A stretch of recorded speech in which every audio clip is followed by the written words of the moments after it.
So mga bro, maiba naman tayo. Gagawin natin ngayon active speakers na portable.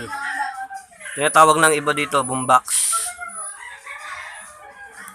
Ang sira nito, binigay lang to sa nagpapagawa eh. Wala daw sound, tapos nung binuksan namin, wala pala yung IC. Pero nakalagay naman kung anong IC. Ayun o. TDA2009. Ordinary IC lang siya. Tapos yung may-ari, pinabili ko. Wala daw siyang mahanap. Kaya, sabi niya, gawan ko na lang ng paraan. Kaya, ang gagawin ko ngayon, modify ko na lang yung amplifier niya. Ang ilalagay ko ito.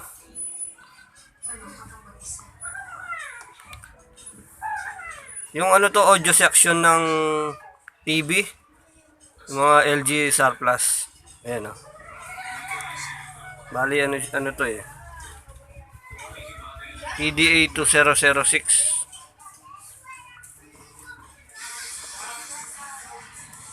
Nilagari ko lang yung tapos ito na ilalagay ko. Okay naman to gamitin.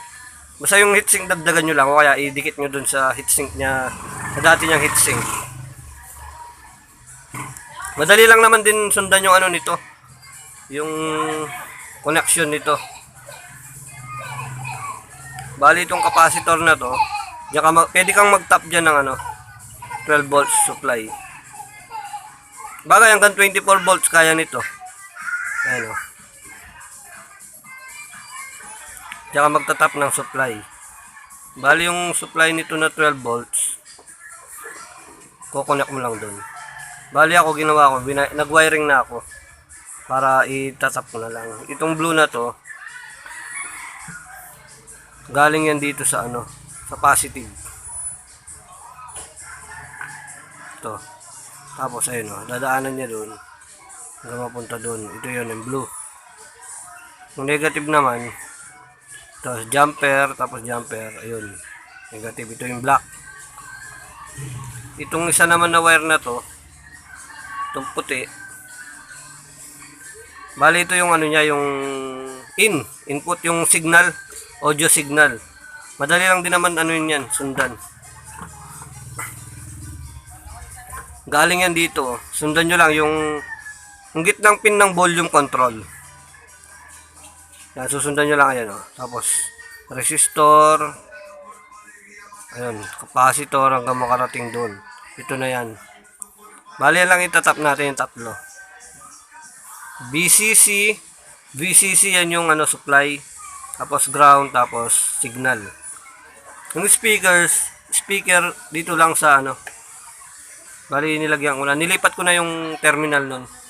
Terminal na tinanggal ko na, nilagay ko na dito. Ito siya sa output. Madali lang naman sundan din yung nito. Ayan naka-indicate na. VCC, yan yung supply, tapos ground, tapos input. Yung out nito, ito. Out. Bali, susundan nyo yung out. Ayan siya. Punta doon. Dadaan doon sa capacitor. Yan yung out. Bali, yung ground yan, doon pa rin. Connected pa rin doon. Sa ground.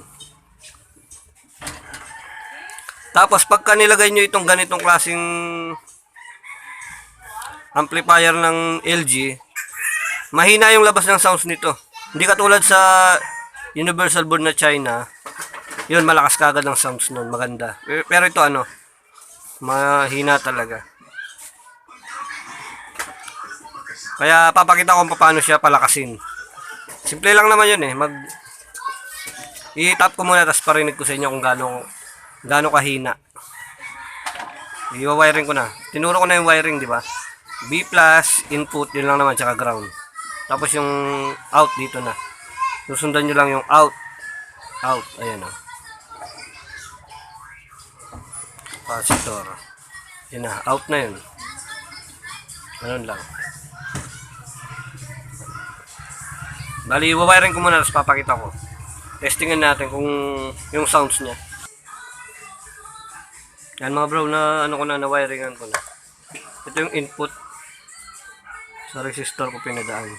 Yung input data niya ng resistor tsaka capacitor. Ayan. Pero kahit dito nyo ilagay, pwede na. Sa capacitor na to. Pwede na rin. Pero ako doon ko nilagay sa resistor. Tapos yung VCC supply, ayun. Ground at saka ano. VCC. Yung nakita nyo dyan ko nilagay sa taas. Pero papunta yan dito sa capacitor na to. Ayan o, dadaan lang dito sa jumper J92. Yan, papunta doon. Tapos, testing na natin. Bali yung speaker, ayan. Naksak ko na. Ayan, meron siyang USB. Train natin.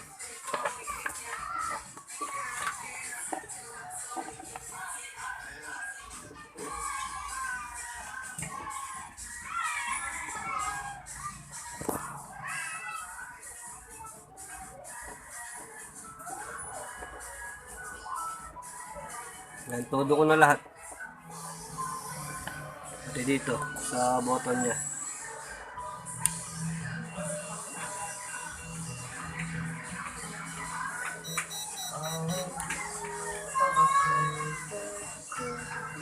Yan o, mahina lang siya.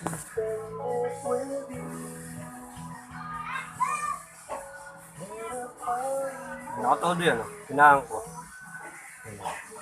Nakasang ko. Yan, gaya lang siya kalakas o. Tapos di mo mapapakinabangan dahil sobrang hina. Pero may paraan naman para mapalakas yan. Patayin ko muna.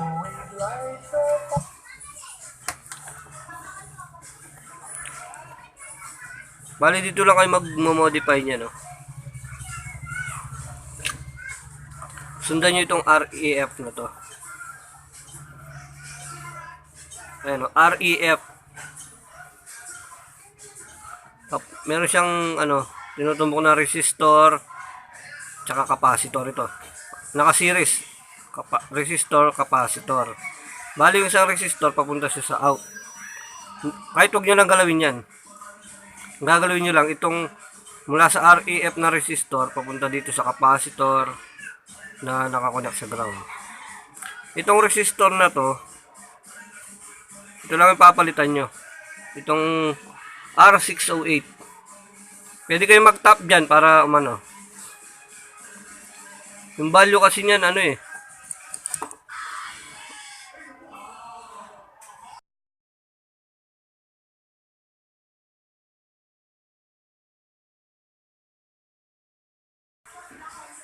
Bali magta-tap lang ako dito ng resistor.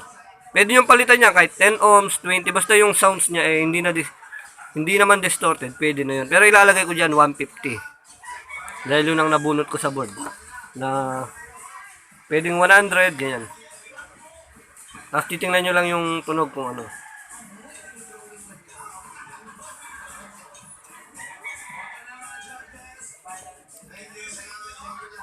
Brown, green, brown. Itatap ko siya dito. Tapos try na natin. Yan mga bro, nailagay ko na yung ano resistor na 150 ohms. Pinarallel ko lang siya dun sa ano R608 na papunta dito sa capacitor. Tandaan nyo yung REF. Yan, may tinutumbok yan na resistor. Ay, capacitor yan. Yung resistor na nakasiris sa kanya, dun kayo magtatap. Nagparallel ako. Pwede nyo rin palitan yan ng 100 o basta yung sounds niya eh, okay naman. Pwede na yun. Tapos itong heatsink niya maliit eh. Pwede nyo dagdagan o kaya isabit nyo mismo dito sa dating heatsink. Sabit nyo dito. Para yung init niya na ipapasa sa ano, sa mas malaking heatsink. Bali, try na natin.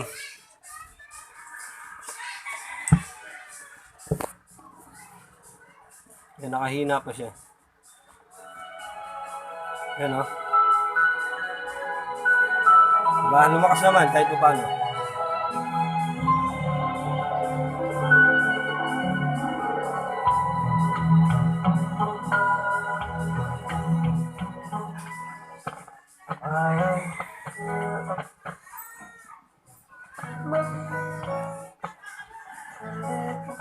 Bali may sira pa yung volume control niya. Ayun o.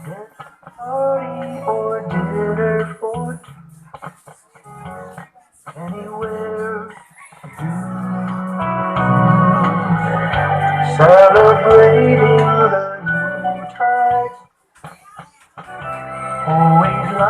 Yun lang mga bro. Pag magmamodify kayo, tinuro ko lang paano gamitin yung LG kasi masyadong maingay yung sounds niyan. Maraming salamat mga bro.